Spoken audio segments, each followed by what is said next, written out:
अस्सलाम वालेकुम वरहमतुल्लाह। अज़ीज़ तलबा और तालिबात, एक बार फिर से आप तमाम का हमारी इस चैनल जिसका नाम है परफेक्ट फ़िज़िक्स, आप तमाम का मैं इस चैनल में इस्तकबाल करता हूँ। जैसा कि आप तमाम जानते हैं कि अभी जो सिचुएशंस क्रिएट हुई है, इस सिचुएशंस की वजह से हमारे जो कॉलेजेस है, क्लासेस है, तो वो खुसूसियत के साथ में बंद हो चुकी है। अभी कोई पॉसिबिलिटी नहीं है कि ये स्टार्ट कब होंगे, तो इसीलिए मैं चाहता हूँ कि आप तमाम का एजुकेशन लॉस ना हो। इसके लिए मैंने डिसीजन लिया हो, जैसा कि मैंने कल वीडियो भी डाला था, क्योंकि मैं दोबारा ये लेक्चर सीरीज़ शुरू कर रहा हूँ, तो मुझे ऐसी उम्मीद है कि आप तमाम को इसमें फ़ायदा होने वाला है। ज़्यादा से ज़्यादा बच्चों तक वीडियो को शेयर कीजिए और चैनल को सब्सक्राइब कीजिए, ताकि आप तमाम को वीडियो की नोटिफिकेशन मिलती रहे। हम एक नए चैप्टर की शुरुआत करने जा रहे हैं। चैप्टर नंबर 10 है, जिसका नाम है magnetic field due to electric current. इसके नोट्स जो है वो मेरे पास में अवेलेबल है। जो बच्चे नोट्स हासिल करना चाहते हैं वो net point computer centre output से नेट पॉइंट अपने नोट्स हासिल कर सकते हैं, या जिसको ऑनलाइन नोट्स चाहिए तो मुझसे कांटेक्ट कर सकता है। ठीक है, तो आइए चैप्टर नंबर 10 की हम शुरुआत कर रहे हैं, जिसका नाम है magnetic field due to electric current. Magnetic field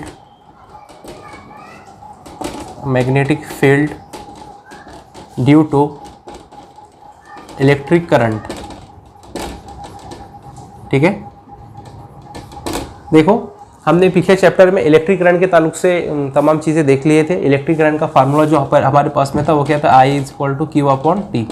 electric current का फार्मूला था कूलम पर सेकंड, या फिर एम्पीयर इसका ऐसा यूनिट था। यहाँ पर हमें एक चीज़ समझनी है जिसका नाम है मैग्नेटिक फील्ड। ओके, तो देखिए मैं आपको एकदम लो लेवल से समझाता हूँ कि what is mean by magnetic field. तो हमें एक चीज़ पता है कि what is the cause of motion. Motion का क्या कॉज है, तो उसका आंसर है फोर्स। क्या है, फोर्स।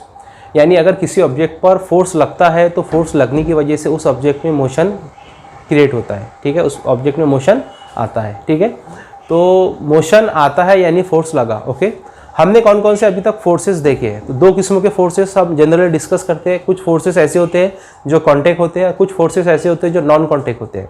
तो बच्चों याद रखिए, जो नॉन कॉन्टैक्ट फोर्स होते हैं वो तमाम फील्ड फोर्स होते हैं। कौन से फोर्स, फील्ड फोर्स, इस पर ध्यान दीजिए, field force. Okay, non contact force जो होते हैं वो कौन से फोर्सेस होते हैं, field forces. Non contact force या फील्ड फोर्सेस हमने कौन कौन से अभी तक देखे, जैसे आप तमाम ने देखा होगा कि हम मान लीजिए दो मासेस आपके पास में M1 और M2, जो एक दूसरे से डिस्टेंस स्मॉल r पर रखे हुए हैं। तो हमने देखा है कि ये वाला ऑब्जेक्ट और ये वाला मास m और ये वाला मास M2, ये जो इनके दरमियान में जो फोर्स ऑफ अट्रैक्शन होता है वो डायरेक्टली प्रोपोर्शनल होता है M1 M2 के। ठीक है, तो ये जो फोर्स है बच्चों, ये फील्ड फोर्स है, जिसको आप ग्रेविटेशनल फोर्स बोलते हैं। क्या बोलते हो, ग्रेविटेशनल फोर्स। तो ये भी एक नॉन कॉन्टैक्ट फोर्स है, यानी कि फील्ड फोर्स है।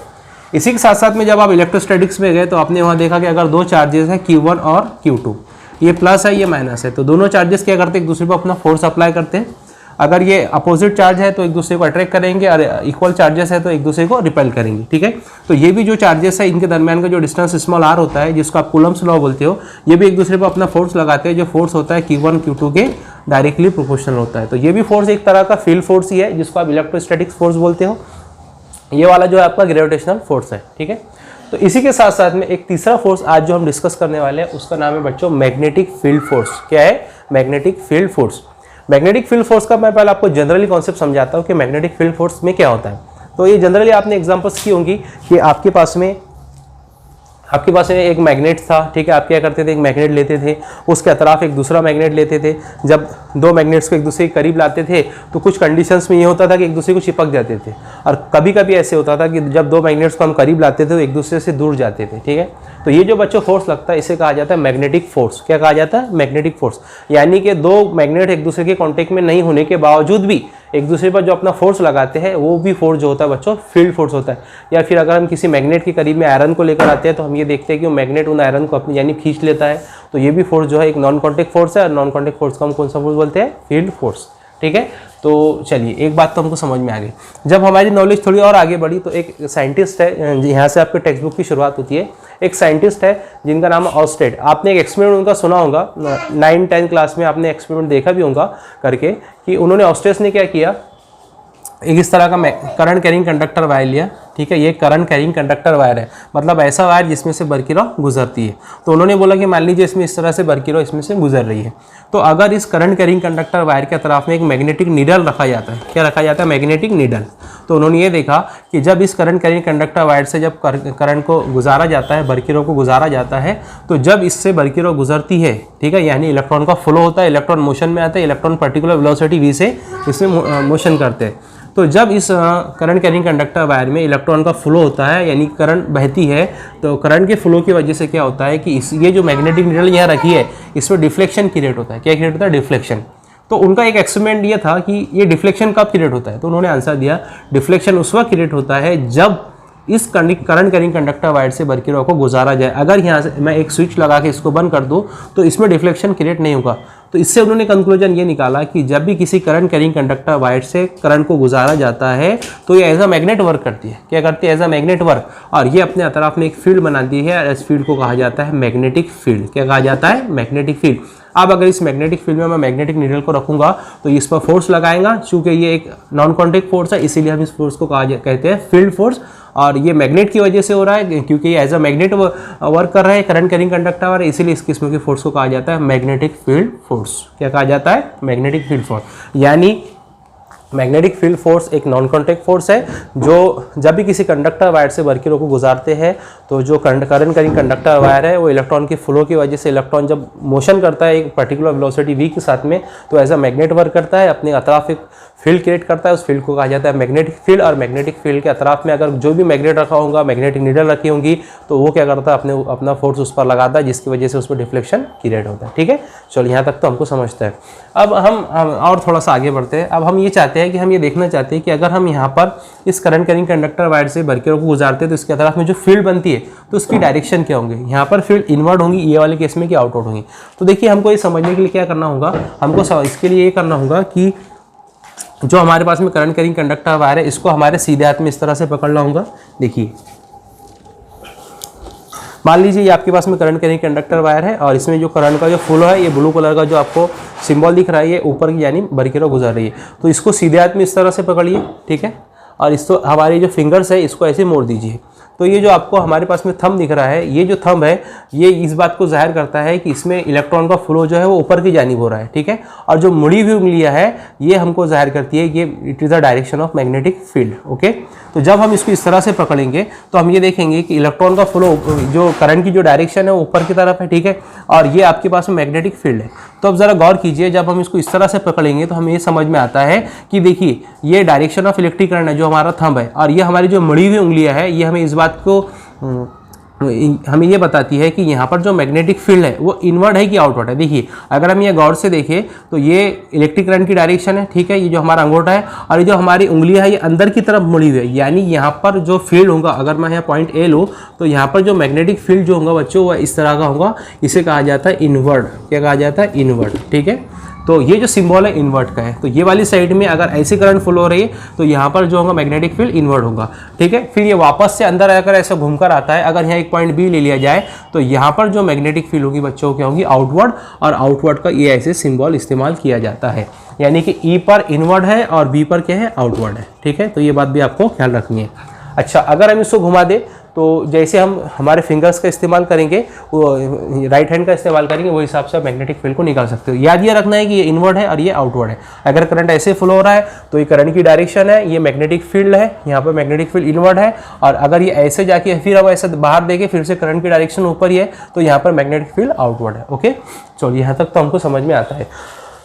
अब हमारे टेक्स्ट बुक में एक डायग्राम है कि अगर हमारे पास में दो इस तरह के वायर्स है, करंट कैरिंग कंडक्टर वायर, ठीक है, और इन करंट ये वाले जो करंट कैरिंग कंडक्टर वायर है जिसको 1 नाम दिया गया है, इसको 2 नाम दिया गया है, ठीक है। अगर इसमें से करंट नीचे से ऊपर की यानी भेजी जा रही है तो उन्होंने बोला कि जो 2 वाला आपके पास में करंट कैरिंग कंडक्टर वायर है तो इसमें मैग्नेटिक फील्ड कैसे होंगी। तो देखिए अगर हम देखें तो हम इसको अगर इस तरह से पकड़े, ओके, तो ये करंट की डायरेक्शन ऊपर है, मैग्नेटिक फील्ड जो है यहाँ पर जो मैग्नेटिक फील्ड होगी बच्चों वो इनवर्ड होगी। क्या होंगी? Magnetic field inward. ओके, तो हमें यहाँ समझ में आता है कि मैग्नेटिक फील्ड यहाँ पर क्या है? इनवर्ड है। मैग्नेटिक फील्ड इनवर्ड है तो आपको आपके जो टेक्स्ट बुक में उसमें इस तरह से सिंबल बताया गया है, ये है मैग्नेटिक फील्ड, ठीक है। आप यहाँ गौर कर रहे होंगे कि हम इलेक्ट्रिक फील्ड के लिए ई इस्तेमाल करते थे, तो यहाँ पर हम मैग्नेटिक फील्ड के लिए बी इस्तेमाल करेंगे। क्योंकि मैग्नेटिक फील्ड भी एक वेक्टर क्वांटिटी इसलिए यहाँ पर वेक्टर का सिंबल लगा है। तो ये इस तरह से लगा, इसका मतलब है कि यहाँ पर मैग्नेटिक फील्ड जो है बच्चों क्या है? इनवर्ड है, ठीक है। इसका मतलब क्या है? मैग्नेटिक फील्ड इनवर्ड है। चलो ठीक है। उसके बाद में करंट की डायरेक्शन तो आपको पता है, करंट की डायरेक्शन ऐसी है, ठीक है। अच्छा, अब यहाँ पर हमें एक बात और गौर करनी है कि यहाँ पर फ्लो ऑफ इलेक्ट्रॉन यानी कि इलेक्ट्रॉन का फ्लो किधर होगा। तो अगर हमें यहाँ वेलोसिटी बताना है तो हम इलेक्ट्रॉन की वेलोसिटी नीचे बताएंगे, ठीक है, करंट के अपोजिट डायरेक्शन में वी वेलोसिटी आएगी। अब यहाँ पर एक बड़ी चीज़ इंपॉर्टेंट है जो है फोर्स। फोर्स का हम यहाँ पर कैसे डिसाइड करेंगे। देखो, करंट की डायरेक्शन तो अपवर्ड है, वेलोसिटी ऑफ द इलेक्ट्रॉन नीचे है, ठीक है, मैग्नेटिक फील्ड इनवर्ड है। अगर हमें यहाँ फोर्स देखना है तो फोर्स कैसे देखेंगे, तो राइट हैंड पाम रूल का हम इस्तेमाल करेंगे। देखिए, राइट हैंड पाम रूल क्या बोलता है, ये आपके पास मैग्नेटिक, ये आपके पास में इलेक्ट्रिक करंट की डायरेक्शन है। ये वाली जो फिंगर्स आपको इस तरह से स्ट्रेट दिख रही है, ठीक है, ये वाली, तो ये है आपकी मैग्नेटिक फील्ड की डायरेक्शन। और ये जो पाम आपको दिख रहा है, ठीक है, ये वाला हिस्सा, यहाँ हम डिसाइड करेंगे फोर्स, ठीक है। तो अगर हम इसको इस तरह से देखिए करंट की डायरेक्शन किधर है, ऊपर है, ठीक है, और मैग्नेटिक फील्ड इनवर्ड है, ओके। तो हम हमारे पाम को अगर ऐसे ले जाए, ये करंट की डायरेक्शन है और ये जो है आपके पास में मैग्नेटिक फील्ड इनवर्ड है, तो बताइए आपके पास में फोर्स की डायरेक्शन किधर होगी। तो ये देखिए, पाम ये साइड में दिख रहा है, इसका मतलब ये है करंट की डायरेक्शन अपवर्ड है, मैग्नेटिक फील्ड इनवर्ड है। तो ये वाला पाम जो इस साइड में है, इसका मतलब जो फोर्स की जो डायरेक्शन होगी ये साइड होगी। हमेशा याद रखिए, फोर्स की डायरेक्शन किधर निकाली जाती है, तो ये वाले साइड पर फोर्स की डायरेक्शन निकाली जाती है। देखिए, ये इनवर्ड है, फिंगर्स हमारी, मतलब मैग्नेटिक फील्ड इनवर्ड है, करंट की डायरेक्शन अपवर्ड है और वेलोसिटी ऑफ द इलेक्ट्रॉन नीचे है, तो जो फोर्स की डायरेक्शन होगी ये साइड में होगी। यानी हमें यहाँ पर लगाना है कि जो फोर्स की जो डायरेक्शन है वो ऐसी होगी, इसे कहा जाता है फोर्स, ठीक है। तो फोर्स भी एक वेक्टर क्वांटिटी है, इसीलिए अपने वेक्टर का सिंबल लगाया, ओके। तो मैग्नेटिक फील्ड इनवर्ड है, करंट अपवर्ड है और फोर्स जो है वो इस साइड पे by using right hand palm rule, और वेलोसिटी डाउनवर्ड है। अगर हम एक चीज़ गौर करें, हम ये देखेंगे कि यहाँ पर V, F और I और B ये जो है एक दूसरे के परपेंडिकुलर आपको नजर आ रहे हैं, ठीक है। तो ये इस तरह से हम, ये डायग्राम का डिस्क्रिप्शन है। तो राइट हैंड पाम रूल की मदद से हम यहाँ पर इलेक्ट्रिक करंट, ये मैग्नेटिक फील्ड इनवर्ड अगर है तो फोर्स भी निकाल सकते हैं। हाँ, अगर हम मैग्नेटिक फील्ड यहाँ पर आउटवर्ड अगर रखते तो क्या होता। अगर मैग्नेटिक फील्ड आउटवर्ड रखते तो फिर हमें इसे इस तरह कर देना होगा, ठीक है। अगर मैग्नेटिक फील्ड आउटवर्ड होती तो ये मैग्नेटिक फील्ड की direction right hand palm rule में बाहर की जानिब है, करंट की डायरेक्शन दोबारा अपवर्ड है, फिर फोर्स किधर होता, तो आंसर है फोर्स वेक्टर इधर होता, ओके। ये बात भी आपको ख्याल में रखनी है। चलो ठीक है, ये आपको समझ में आ चुका है। आप चाहे तो इसका स्नैपशॉट ले सकते हैं, वरना नोट्स में मौजूद है। हाँ, देखिए, अब नेक्स्ट जो टॉपिक है आपके इसमें वो है मैग्नेटिक फोर्स, ठीक है। मैग्नेटिक फोर्स वाला एक टॉपिक है। तो हमें क्या करना है, यहाँ पर लॉरेंज फोर्स निकालना है। कौन सा force, Lorentz force. Lorentz force मैं आपको सबसे पहले बता दूं कि लॉरेंज फोर्स होता क्या है। अगर कहीं पर इलेक्ट्रिक फील्ड और मैग्नेटिक फील्ड दोनों प्रेजेंट है एक साथ में, और अगर उस इलेक्ट्रिक फील्ड और मैग्नेटिक फील्ड में अगर हम किसी चार्ज पार्टिकल को अगर इस तरह से फेंकते हैं, तो उस पर जो फोर्स क्रिएट होता है, जो उस पर फोर्स अप्लाइड होता है, उसी फोर्स को लॉरेंज फोर्स कहा जाता है। लॉरेंज फोर्स के लिए क्या कंडीशन है, लॉरेंज फोर्स के लिए कंडीशन ये है कि इलेक्ट्रिक फील्ड और मैग्नेटिक फील्ड दोनों प्रेजेंट होना चाहिए और खुसूसियत के साथ में दोनों यूनिफॉर्म होनी चाहिए, ठीक है। तो वही हमको यहाँ डिस्कस करना है, ओके। तो सबसे पहले हम ये लिखेंगे, if charge Q is placed in uniform electric field, ठीक है। अगर किसी चार्ज पार्टिकल को किसी यूनिफॉर्म इलेक्ट्रिक फील्ड में रखा जाए, तो ये हमने 11th क्लास के अंदर फार्मूला डिस्कस किया था। If charge Q is placed in a uniform electric field, तो इस पर जो फोर्स लगता है वो क्या होता है, वो होता है equal to force upon Q। इस फोर्स को कहा जाता है इलेक्ट्रिक फील्ड फोर्स, ठीक है। किसके बराबर होता है, equal to F upon Q। अगर हम यहाँ से फोर्स निकालना चाहें, यानी कि F ऑफ E मतलब force on electron is equal to क्या हो जाएगा, Q इंटू E। यानी हमें यहाँ से एक बात समझ में आती है कि इलेक्ट्रिक फील्ड में रखा गया जो चार्ज है, उस पर जो फोर्स लगता है वो किन किन चीज़ों पर मुनासिर होता है। तो आंसर है magnitude of the charge and the strength of electric field. यहाँ से हमें एक बात और समझ में आती है कि जितना ज़्यादा स्ट्रेंथ होगी इलेक्ट्रिक फील्ड की, उतना ही ज़्यादा फोर्स लगेगा। यानी कि दोनों भी फोर्स और इलेक्ट्रिक फील्ड की जो स्ट्रेंथ है एक दूसरे के डायरेक्टली प्रोपोर्शनल है। ये दोनों भी वेक्टर है, इसीलिए फोर्स भी एक वेक्टर है, इसलिए फोर्स का वेक्टर का सिंबल, इलेक्ट्रिक फील्ड भी एक वेक्टर क्वांटिटी है, इसलिए वेक्टर का सिंबल। इसको ना इक्वेशन नंबर 1 बोलेंगे, ठीक है। इफ सेकंड कंडीशन, ये तो आपके पास है फर्स्ट। सेकंड क्या है इसमें point, if charge Q is placed in uniform magnetic field, if charge Q is placed in uniform magnetic field, तो उस पर जो फोर्स लगता है बच्चों, वो आपको पता है 11th क्लास में भी हमने डिस्कस किया था, F ऑफ M है ना, F ऑफ M, ओके। वो किसके बराबर होता है, मैग्नीट्यूड ऑफ द चार्ज, ठीक है, और velocity vector, magnitude of the charge, velocity of the charge और B साइन थीटा। ये हमने 11th क्लास में कैलकुलेट किया था, दोबारा यहाँ डिस्कस करने की जरूरत नहीं है, आप 11th वाले नोट्स में देख सकते हो। अगर किसी चार्ज को यूनिफॉर्म मैग्नेटिक फील्ड में अगर रखा जाता है, तो उस पर जो फोर्स लगता है किसके बराबर होता है, magnitude of the charge velocity of the charge b sine theta. Okay, मैंने आपको सिंपली बता भी देता हूँ। इस तरह की एक मैग्नेटिक फील्ड थी, इसमें हम चार्ज को यहाँ प्लेस करते थे, वो एक पर्टिकुलर वेलोसिटी से जाता था, ये एंगल थीटा के साथ में, ये वाला कंपोनेंट हम लेते थे v cos थीटा और ये वाला लेते थे v साइन थीटा। वहाँ से हमने फार्मूला निकाला था F equal to Q v sine theta. यानी कि अगर किसी यूनिफॉर्म मैग्नेटिक फील्ड में अगर किसी चार्ज को प्लेस किया जाए तो उस पर जो फोर्स लगता है वो q we B sine theta के बराबर होता है। ओके, यानी कि हमारे पास में यानी कि हमारे पास में एफ ऑफ हम क्या निकाल सकते हैं, देखिए यहाँ पर क्या है क्यू, तो ये तो एक मैग्नीट्यूड है, इसको एज इट इज लिखेंगे।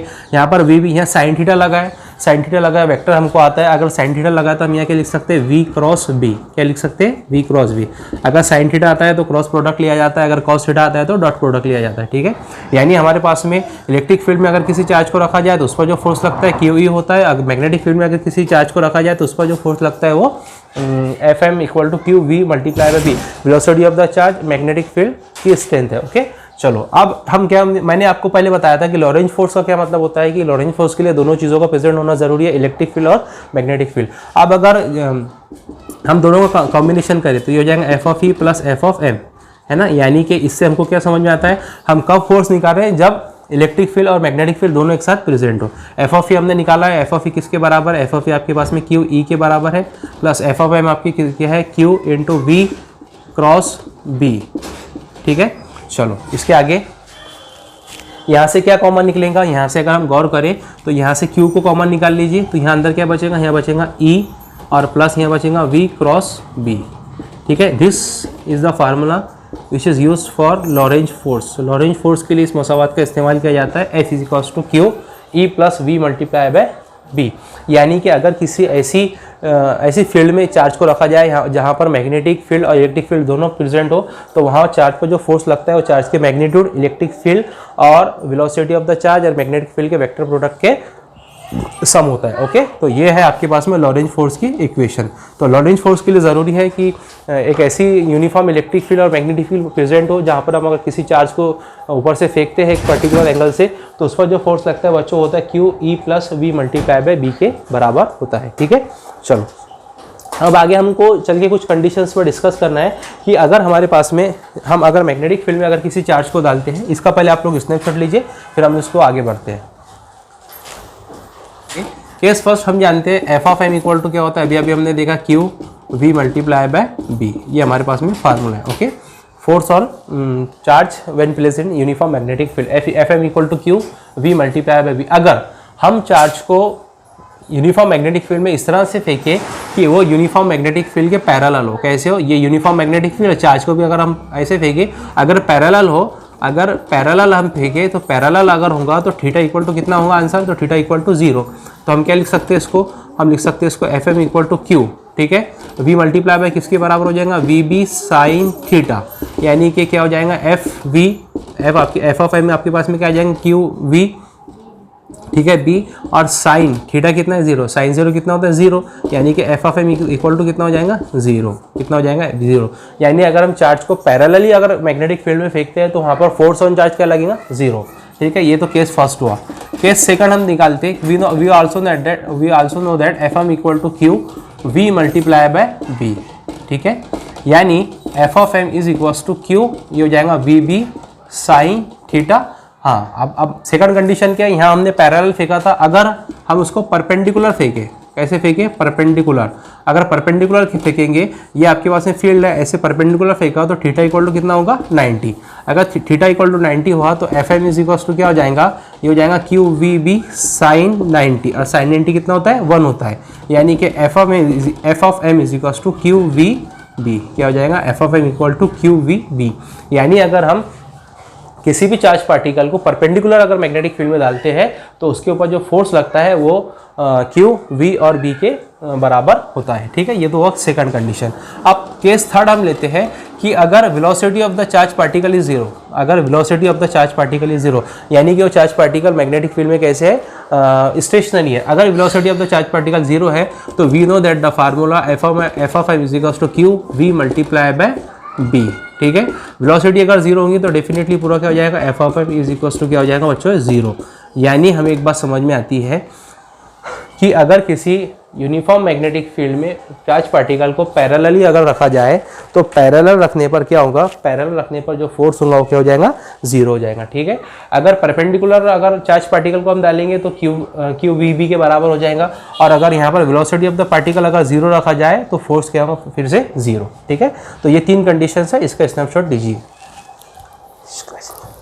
देखिए अब अगर हमें ऐसा unit and dimension of magnetic field निकालना है तो हमें फार्मूला इस्तेमाल करना पड़ेगा, F of M is equals to Q we B, F of M is equals to Q we B sine theta. ठीक है, हमें इस कंडीशन में बच्चों थीटा लेना है 90, थीटा 90 लेना है। इसका मतलब यह है कि जो चार्ज पार्टिकल है वो हमारे मैग्नेटिक फील्ड में कैसे परपेंडिकुलर है। ओके, तो फिर क्या हो जाएगा, ये हो जाएगा F of M is equals to Q we B sine 90, और साइन 90 1 होता है, यानी कि F of M is equals to क्या हो जाएगा, क्यू वी बी। ठीक है, अब हमें यहाँ पर एक चीज़ याद रखनी है कि मान लीजिए फोर्स जो है वो 1 न्यूटन है, फोर्स जो है वो 1 न्यूटन है, चार्ज जो है 1 कूलम है, और वेलोसिटी जो है वो 1 मीटर पर सेकंड है। तो हमारे पास में क्या फार्मूला बन जाएगा, F is equals to Q we B. ठीक है, तो हम यहाँ से B निकाल सकते हैं, तो B इज इक्वल्स टू क्या हो जाएगा, F अपॉन क्यू वी। ठीक है, ये हमारे पास में मैग्नेटिक फील्ड का फार्मूला आ गया, B equal to F upon Q V. Okay, तो हम जानते हैं कि अगर हमें B का यूनिट अगर निकालना है, ऊपर फोर्स है, फोर्स का यूनिट होता है न्यूटन, नीचे चार्ज है, चार्ज का यूनिट कूलम, यहाँ वेलोसिटी है मीटर पर सेकंड। ये सेकंड ऊपर जाएगा तो B का क्या यूनिट हो जाएगा, न्यूटन इंटू सेकंड बटे कूलम इंटू मीटर। ठीक है, ये आ गया इसका यूनिट। तो ये न्यूटन सेकंड अपन कूलम सेंटीमीटर ये होता है बच्चों टेस्ला के बराबर। किसके बराबर, टेस्ला की। तो जहाँ भी आपको मैग्नेटिक फील्ड देखेंगी तो आपको मैग्नेटिक फील्ड का जो यूनिट दिखता है वो टेस्ला लिखता है, जो न्यूटन सेकंड अपन कूलम सेंटीमीटर के मसावी होता है। हम यहाँ से एक चीज़ और निकाल सकते हैं, वो ये है इसका डायमेंशन क्या बनेगा। तो इसका देखिए डायमेंशन मैं आपको कैलकुलेट करके बताता हूँ। ये न्यूटन मतलब फोर्स, फोर्स का डायमेंशन होता है m1 L1 T-2। ठीक है, ये कैसे है, F इक्वल टू ma से। यहाँ सेकंड है, सेकंड मतलब T1, ओके, डिवाइडेड बाय, यहाँ कूलम है, कूलम मतलब देखिए I इज इक्वल्स टू क्या होता है, I इज इक्वल्स टू होता है Q अपॉन T। अगर यहाँ से Q निकाला जाए तो IT। ठीक है, इसका मतलब ये हो जाएगा I1 और T1, क्या हो जाएगा, I1 और T1। ये हो गया आपके पास कूलम की यूनिट। मीटर है मतलब यहाँ पर क्या है, L1 है। ओके, फिर आगे चल के क्या हो जाएगा, ये बनेगा हमारे पास में m1। ओके, अब देखिए ये L1 और ये L1 दोनों कैंसिल हो जाएंगे, क्योंकि ऑलरेडी +1 है, ये L1 ऊपर जाकर -1 मतलब कैंसिल हो जाएंगे। उसी के साथ साथ में ये T1 और ये T1 भी कैंसिल हो जाएंगे। तो आपके पास में क्या बचेगा, m1, और ये I प्लस का 1 ऊपर जाकर माइनस का 1 m1 I-1। ठीक है, और T-2, ये आपके पास में डायमेंशन बन गए।